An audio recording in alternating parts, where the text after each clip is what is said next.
Allahu Akbar, Allahu Akbar, Allahu Akbar, Allahu Akbar, Allahu Akbar, Allahu Akbar, Allahu Akbar, Allahu Akbar kabira, walhamdulillahi katsira, wa subhanallahi bukratan wa asila. La ilaha illallah wahda sadaqa wa'da wa nasara 'abda wa wa'azza junda wa nasara 'abda wa hazama al-ahsaba wahda. La ilaha illallah wallahu akbar, Allahu akbar, walillahil hamd. Innal hamdalillah nahmaduhu wa nasta'inuhu wa nastaghfiruh wa nastahdihi wa natubu ilayh wa na'udzu billahi min shururi anfusina wa min sayyiati a'malina. Man yahdihillahu fahuwal muhtadi wa man yudlilhu falan tajida lahu waliyyan mursyida. Ashhadu an la ilaha illallah wahdahu la syarika lah wa ashhadu anna Muhammadan 'abduhu wa rasuluh alladzi ballagha ar-risalah wa adda al-amanah wa nasaha al-ummah. Allahumma salli wa sallim ala habibina al-Mustafa Muhammad ibn Abdillah wa ala alihi wa ashabihi wa man tabi'a hudahu واستنى بسنته واهتدى بهديه وجاهد في سبيل الله حق جهاده إلى يوم الدين. أما بعد، فيا عباد الله، أوصيكم ونفسي أولا بتقوى الله وطاعته فقد فاز المتقون. فقال الله تعالى في كتابه العزيز وهو أصدق القائلين: أعوذ بالله من الشيطان الرجيم، بسم الله الرحمن الرحيم. يا أيها الذين آمنوا اتقوا الله حق تقاته ولا تموتن إلا وأنتم مسلمون. Allahu Akbar, Allahu Akbar, Allahu Akbar. Ma'asyiral muslimin wal muslimat rahimakumullah. Alhamdulillah, pada hari yang berbahagia ini, di tempat yang mulia ini, Allah mengumpulkan kita dalam keadaan yang sehat walafiat bersama keluarga kita, handai tolan kita dalam suasana kegembiraan dan kebahagiaan. Selama sebulan penuh kita telah bermujahadah, rela berpayah-payah menjalankan rangkaian ibadah Ramadan selama 30 hari. Mulai dari puasa kita di siang hari, salat tarawih kita, doa-doa yang kita panjatkan di malam hari, tadarus Al-Quran yang kita sudah khatamkan 30 juz. Kemudian terakhir di 10 terakhir Ramadan kita melakukan i'tikaf di masjid. Semua itu niscaya kita lakukan semata-mata karena ikhlas, karena Allah Subhanahu wa taala dan mengharapkan ridhanya Allah Subhanahu wa taala. Kita bermohon kepada Allah Subhanahu wa taala agar segala ibadah yang kita sudah lakukan selama di bulan Ramadan diterima sebagai pahala oleh Allah Subhanahu wa taala dan dilipat gandakan pahala-pahala kita itu oleh Allah Subhanahu wa taala. Kaum muslimin yang dimuliakan dan dirahmati oleh Allah Subhanahu wa taala, tugas kita hari ini adalah di bulan Syawal ini, di 1 Syawal ini adalah bagaimana kita menjaga kebiasaan-kebiasaan baik kita di bulan Ramadan. spirit kita, spirit dan semangat beribadah kita di bulan suci Ramadan. Ketahuilah kaum muslimin, Syawal itu artinya peningkatan. Jadi seharusnya di bulan Syawal ini ibadah-ibadah kita itu haruslah meningkat. Jangan sampai setelah Ramadan kebiasaan-kebiasaan baik kita di bulan Ramadan itu kita tinggalkan, bukan meningkat, bahkan akan menjadi menurun. Na'udzubillah, summa na'udzubillah. Di zaman jahiliyah klasik ada seorang wanita yang bernama Ra'itah. Ini Ra'itah pekerjaannya sebagai konveksi. Dia membuat, memintal dan menenun kain. Dia memimpin beberapa karyawan. Jadi pekerjaan sehari-harinya adalah menenun benang-benang yang kusut itu menjadi sebuah kain.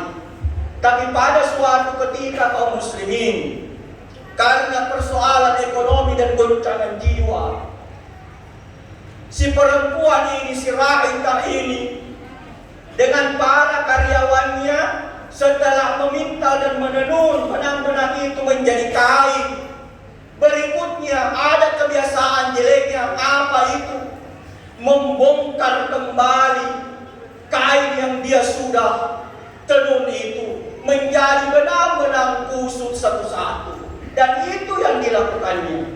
Dan selanjutnya dan begitu selanjutnya, sehingga apa kaum muslimin, bukan kain yang dihasilkan, tetapi tidak ada sama sekali hasilnya dalam pekerjaannya.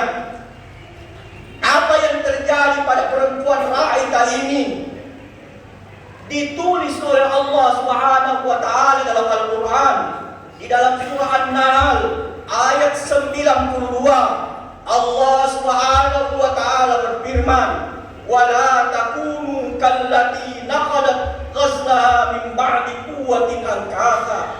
Janganlah kamu seperti seorang perempuan di zaman jahiliyah yang memintal kain, kemudian mengurai kainnya itu kembali setelah menjadi kain yang sempurna. Kaum muslimin yang dimuliakan dan dirahmati oleh Allah Subhanahu wa taala, dalam ayat ini Allah sengaja membuat permisalan kepada kita semua dan sangat bagus ini, bahwa ada orang yang setelah berbuat baik, kebiasaannya berbuat baik, tetapi ada juga orang setelah berbuat baik ia sengaja merusak kebaikan-kebaikannya itu.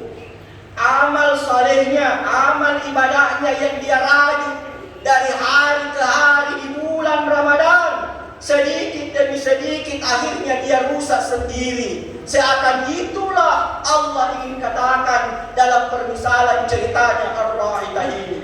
Bisa jadi kaum muslimin, kita semangat beribadah, mulai dari menahan lapar dan haus, menahan rapas berbuat tidak baik di siang hari, berhubungan suami istri di siang hari, kita salawat, kita salat tarawih di malam hari, kita memperbanyak tadarus, tidak kenal pagi, kita tidak kenal siang malam, hingga kita mampu kadang menghatamkan 1 kali, 2 kali, bahkan ada yang 3 kali menghatamkan Al-Quran dalam 1 bulan. Akan tetapi setelah masuk di bulan Syawal, kita kehilangan stamina ruhiyah itu. Kita kehilangan kebiasaan-kebiasaan itu. Bahkan lebih tragis lagi, kita hapuskan seluruh pahala amal ibadah dan amal saleh yang kita lakukan dengan melakukan kembali pekerjaan-pekerjaan maksiat dan melanggar ketentuan-ketentuan Allah. Amal seorang muslim itu haruslah seperti rintik-rintik hujan. Bagaimana rintik-rintik hujan itu susul menyusul, harus dilakukan dengan mudawamah. Apa itu mudawamah? Terus menerus, tidak boleh kita berhenti berbuat kebaikan. Jangan kita baru menunggu Ramadan datang baru kita melakukan ibadah-ibadah itu. Kemudian harus namanya istimrar, sambung menyambung, tidak mengenal waktu dan tempat. Dan haruslah apa kaum muslimin? Istiqamah. Apa itu istiqamah? Konsisten. Kita jangan pernah berubah. Kalau kita adalah seorang yang Ramadan, di luar Ramadan harus Ramadan juga. Jadi tidak ada kamus pensiun dalam beribadah, tidak ada kamus pensiun dalam beribadah. Allahu Akbar, Allahu Akbar, Allahu Akbar, walillahil hamd. Ma'asyiral muslimin wal muslimat rahimakumullah. Suatu ketika seorang sahabat datang kepada Rasulullah sallallahu alaihi wasallam. Sahabat itu bertanya kepada Rasulullah, "Ya Rasulullah, sampai kapan ini kita punya masjid bocor? Sampai kapan kita punya masjid bocor?" Di dalam sejarah, Masjid Nabawi yang dibangun oleh Rasulullah yang di samping rumahnya itu bocor atapnya. Bocor atapnya, dan memang bentuknya sangat sederhana. Tiang-tiangnya dia bangun dari pohon-pohon kurma. Kemudian atapnya adalah daun-daun pelepah kurma. Lantainya tidak seperti lantai masjid kita ini. Lantainya itu tanah, pasir, tidak ada keramiknya, tidak ada semennya. Makanya kalau hujan bocor, basah, itu kotor orang yang melakukan ibadah di dalamnya. Keadaan ini kaum muslimin berlangsung lama. Dan beberapa saat sebelum Rasulullah sallallahu alaihi wasallam meninggal, datang seorang sahabat Rasulullah menawarkan kepada Rasulullah, "Ya Rasulullah, biar saya renovasi masjid, nanti saya yang memperbaiki." Melalui pertanyaan ini, sahabat tersebut sesungguhnya ingin mengatakan kepada beliau, "Izinkan saya ya Rasulullah memberikan kontribusi pembangunan masjid. Izinkan saya merenovasi ini masjid." Apa jawabannya Rasulullah kaum muslimin? Apa jawabannya Rasulullah sallallahu alaihi wasallam? Kata beliau, "Biarkan kami dulu seperti itu. Biarkan kami dulu seperti itu. Biarkan kami bocor. Nanti kita bangun dan perbaiki." Ini kejadian disebut dalam sejarah bahwa hingga Rasulullah wafat, atapnya Masjid Nabawi masih bocor. Rasulullah sallallahu alaihi wasallam sesungguhnya kaum muslimin tidak pernah melarang umatnya untuk membangun masjid, memperbaiki masjid, merenovasi masjid. Bahkan beliau sangat mendorong kita, memotivasi kita untuk membangun masjid sebagus dan seindah mungkin untuk memberikan ketenangan dan kenyamanan beribadah. Beliau sendiri dalam hadis yang sahih yang diriwayatkan oleh Bukhari Muslim, "Man bana masjidan yabtaghi bihi wajh Allah, banallahu lahu mislahu fil jannah." Barang siapa yang membangun masjid karena mengharap ridhanya Allah, bukan karena ria, bukan untuk mencari popularitas, maka Allah akan membangun baginya tempat, rumah, istana seperti itu pula di surga. Jadi Allah akan membangunkan orang-orang yang membangun masjid, merenovasi masjid, memperbaiki masjid. Allah akan membuatkan dia rumah nanti di surga. Fenomena itu mengandung pelajaran yang sangat baik untuk kita semua, bahwa Rasulullah SAW ingin memberikan penekanan, stressing apa itu? Bahwa Rasulullah sesungguhnya ingin mengatakan eksistensinya masjid itu. Yang terpenting bukan bangunan fisiknya. Eksistensi sebuah masjid bukan bangunan fisiknya, bukan aksesori lahiriahnya, akan tetapi wujud masjid itu dinilai dari berapa jumlah jemaahnya di masjid, berapa manusia yang selalu berjamaah di masjid. Apa gunanya masjid yang megah, masjid yang mewah, jika jemaah sepi dan sunyi, bagaikan kuburan, hanya terdengar suara burung pipit, terdengar suara jangkrik di balik rumput ilalang di sekitar masjid. Tidak ada gunanya masjid yang dikerami, yang dihiasi kanan kirinya, tetapi sepi dari jamaahnya, sepi dari kaum muslimin yang menegakkan salat 5 waktu di dalamnya. Mereka tidak datang kecuali hari Jumat saja. Kaum muslimin yang dimuliakan dan dirahmati oleh Allah Subhanahu wa taala. Jadi masjid itu di masa Rasulullah mungkin kita bisa menggambarkan adalah menjadi pembinaan umat. Ketika itu antara jamaah, antara jumlah masyarakat yang ada di pasar, karena bisnis mereka ada di pasar, sama dengan jumlah jamaah yang ada di masjid. Jika azan dikumandangkan untuk memanggil umat menjalankan salat, maka orang-orang yang berada di pasar itu di luar masjid kembali ke masjid. Setelah selesai salat, maka yang tadi berada di masjid kembali ke pasar. Komunitas di masjid dan masyarakat yang ada di pasar orangnya sama. Ketika mendengar suara azan, jadi seorang petani misalnya, pedagang misalnya, buruh, dokter, insinyur, pengacara, bupati, bahkan gubernur, presiden, para menteri, segeralah ke masjid kalau mendengar azan. Setelah itu mereka barulah balik ke tempat masing-masing. Tidak perlu lama-lama di masjid. Tidak ada orang salat di masjid itu 10 jam atau 1 jam. Paling lama 10 menit selesai. Apakah itu akan mengganggu pekerjaan? Mereka ini adalah orang-orang di masa Rasulullah SAW yang sukses menggabungkan karakter saleh ritual dan saleh sosial. Spirit dan pesan spiritual masjid ditransformasikan ke dalam berbagai aspek kehidupan. Jadi masjid bukan untuk istirahat saja, bukan masjid kita gunakan untuk merebahkan diri saja. Masjid untuk apa? Kita menyedot kekuatan dari Allah Subhanahu wa taala. Kita berada di masjid ini supaya kita menyedot keberkahan yang ada di bumi dan ada di langit sebagai bekal untuk meraih sukses dalam melakukan tugas sebagai khalifah Allah Subhanahu wa taala. Karena itulah Al-Qur'an menginstruksikan kepada kita semua, fa idza qudiyatis salatu fantashiru fil ardi wabtaghu min fadlillah wadhkurullaha katsiran la'allakum tuflihun. Apabila telah ditunaikan salat, maka bertebaranlah kalian di muka bumi, carilah karunia Allah, ingatlah Allah sebanyak-banyaknya supaya kalian beruntung. Jadi yang bercocok tanam, kembalilah ke sawah dan ladang kalau sudah salat. Yang pegawai kembali ke kantor, yang mau berbisnis kembali ke pasar. Tidak usah lama-lama, tapi ingat, kalau panggilan azan sudah dikumandangkan, maka segera menuju ke masjid.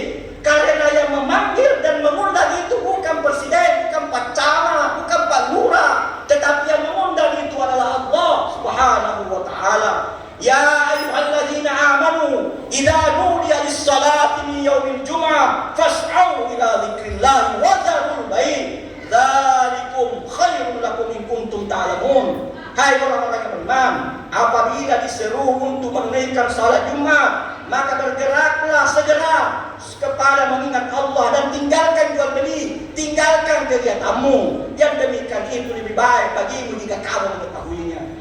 Allahu Akbar, Allahu Akbar, Allahu Akbar, walillahil hamd. Ma'asyiral muslimin wal muslimat yang dimuliakan dan dirahmati oleh Allah Subhanahu wa taala.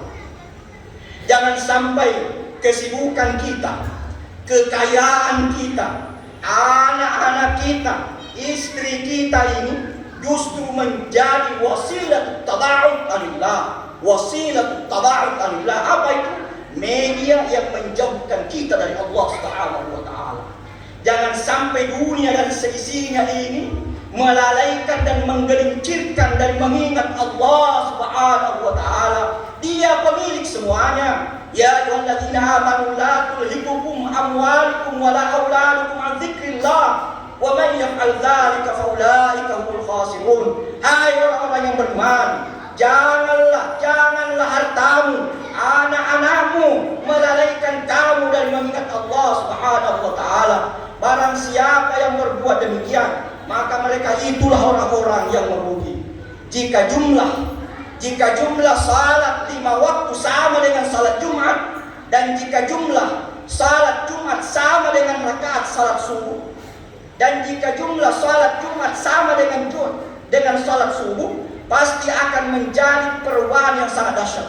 Masyarakat kita akan menjadi tentram, bahagia, saling menguatkan, saling ta'aruf, tafahum, ta'awun, tarahum, wa tawasau bil haqqi wa tawasau bis shawab. Ujung-ujungnya soal rezeki insyaallah akan melimpah. Tetapi manakala masjid terbengkalai, jumlah jamaah salat Jumat hanya satu saf misalnya, salat subuh hanya 2 orang seperti jumlah rakaatnya, salat maghrib 3 orang seperti rakaatnya, salat zuhur 4 rakaat, salat asar 4 rakaat, dan isya hanya 4 orang.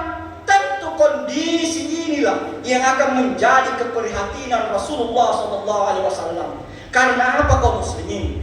Jika syiar masjidnya redup, sasan masih hina, maka iman masyarakatnya berarti redup juga. Perlu diragukan juga masyarakatnya, iman masyarakatnya. Lebih baik masjidnya bocor, dan ini yang diinginkan oleh Rasulullah. Lebih baik masjidnya bocor, tapi jamaahnya membeludak, daripada masjidnya bagus, tetapi sepi dari jamaah. Tapi yang ingin kita inginkan, yang paling ideal adalah masjidnya bagus, masjidnya jamaah, masjidnya membeludak. Kaum muslimin wal muslimat yang dimuliakan, yang dirahmati oleh Allah Subhanahu wa taala. Alhamdulillah, selama bulan Ramadan masjid kita di sini pasti selalu ramai. Kondisi seperti ini saya sedang khatib, mari kita pertahankan. Mari kita pertahankan kondisi jamaah masjid kita ini. Bahkan harus kita tingkatkan terus menerus.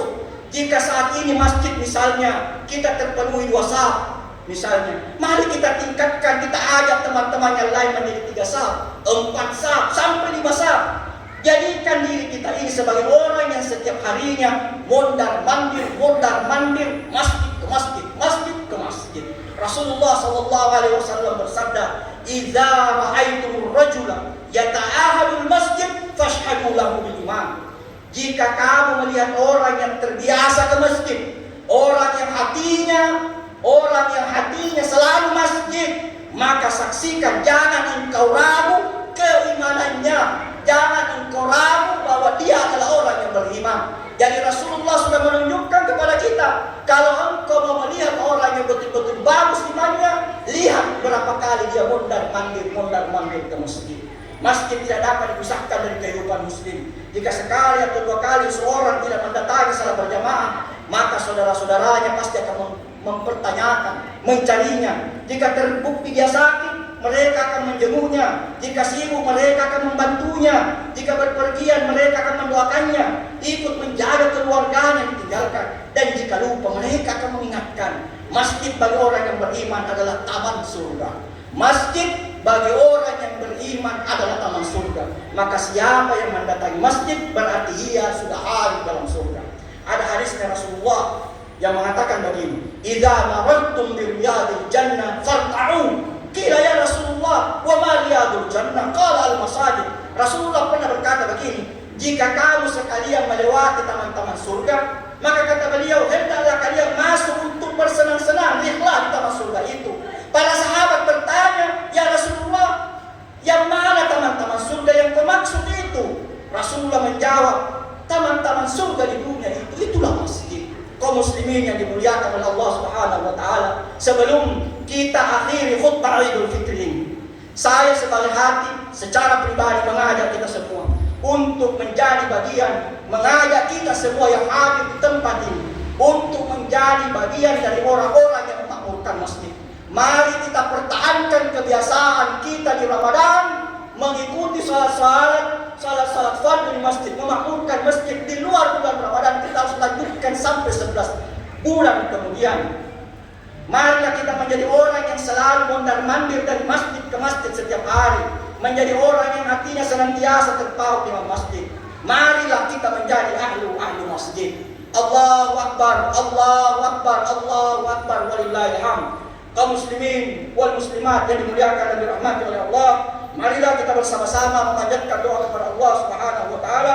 Semoga amal ibadah kita di bulan Ramadan dan di bulan Syawal ini ditingkatkan oleh Allah Subhanahu wa taala. Innallaha wa malaikatahu yusholluna 'alan nabi ya ayyuhalladzina amanu shallu